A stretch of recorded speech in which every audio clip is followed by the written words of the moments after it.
Yesus membersihkan bait Allah atau bait suci. Ini kita boleh tengok dari ayat 14 hingga 17, di mana Tuhan Yesus masuk ke bait Allah, ya, dan dia melakukan beberapa perkara. Oke, sebelumnya kita tengok dulu latar belakang dari sejarah bait Allah atau bait suci. Oke, sebelumnya saya berterima kasih juga kepada Ibu Sihaan dengan Dr. Cho yang sudah pilih lagu yang memang disesuaikan dengan tema khotbah ini. Jadi agak membantu kita ya supaya boleh memahami firman Tuhan.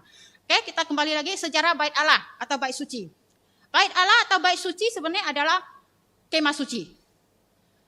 Kemah ini yang didirikan oleh orang-orang Israel atas perintah Allah semasa berkemah di Gunung Sinai. Jadi mula-mula mereka itu karena mereka hidupnya harus berpindah-pindah, jadi mereka diperintahkan Tuhan untuk dirikan kemah, dan kemah ini boleh dibongkar atau dipindah-pindahkan sesuai tempat yang mereka tuju.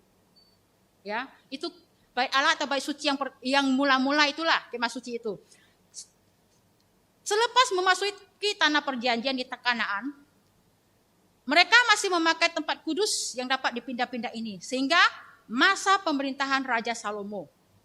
Nah, sepanjang awal masa pemerintahan Raja Salomo, itu Allah juga memerintahkan Raja Salomo untuk mendirikan bait suci.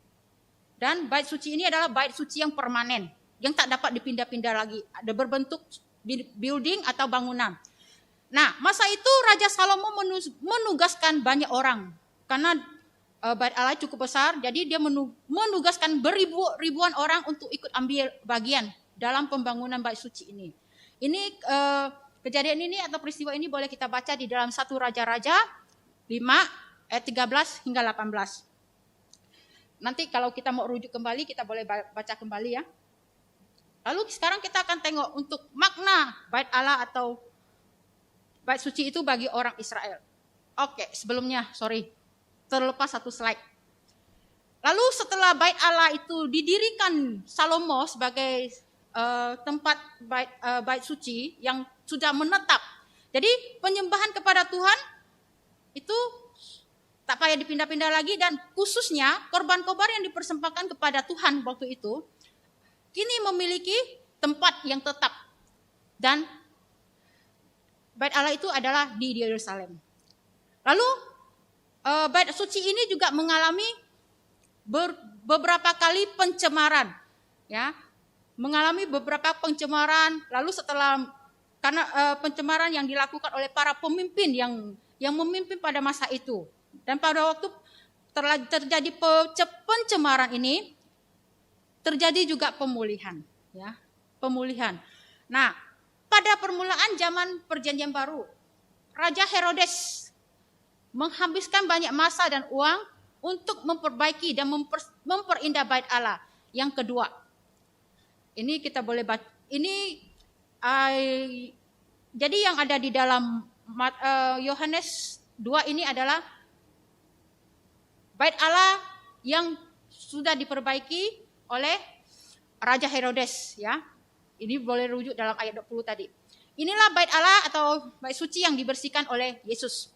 Lalu pada tahun 70 Masehi, selepas pemberontakan berkali-kali terhadap pemerintah Roma, bait suci dan seluruh bandar Yerusalem dihancurkan sehingga tak dapat didiami lagi, tidak dapat lagi dipakai. Nah, itu adalah sejarah bait suci, ya, yang pada zaman bangsa Israel maupun pada zaman Tuhan Yesus. Dan kita akan tengok selanjutnya adalah makna dari bait suci atau bait Allah itu bagi orang Israel. Bait suci melambangkan kehadiran dan perlindungan Tuhan atas umatnya. Ketika bait suci itu ditabiskan, Allah turun daripada surga dan memenuhi bait suci dengan kemuliaannya. Kita boleh baca di dalam 2 Tawarik 6 ayat 20 hingga 33. Lalu bukan hingga 23 ya, 33 ya. 2 Tawarik 6 ayat 20 dan 33, bukan hingga. Lalu bila umat Allah ingin berdoa kepada Allah, mereka dapat melakukannya dengan menghadap bait suci. Ini juga boleh kita baca di dalam 2 Tawarik 6 ayat 24, 26, 29 dan 32. Dan bila mereka berdoa kepada Allah, Allah akan mendengar dari baitnya. Ini kita juga boleh baca di dalam Mazmur 18 ayat 7. Ya. Nah, itu makna bait Allah atau bait suci bagi orang Israel. Oke, sekarang kita tengok selanjutnya lagi. Sebenarnya bait suci ini juga mewakili penebusan umat Israel atau umat Allah oleh Allah itu sendiri. Lalu ada dua fungsi yang penting yang dilakukan di dalam bait suci atau bait Allah, yaitu satu, mempersembahkan korban sebagai tempat untuk mempersembahkan korban penghapus dosa setiap hari di atas mezbah atau masbah, kalau bahasa Malaysianya basma ya, perunggu, dan sebagai tempat hari raya pendamaian ketika imam besar memasuki tempat maha kudus untuk memercikan darah di atas tutup tabut perjanjian untuk mendamaikan dosa-dosa umatnya. Lalu melalui upacara-upacara ini, orang-orang Israel diingatkan tentang betapa mahalnya harga penebusan dan pendamaian mereka. Bait suci ini juga melambangkan kehadiran Allah.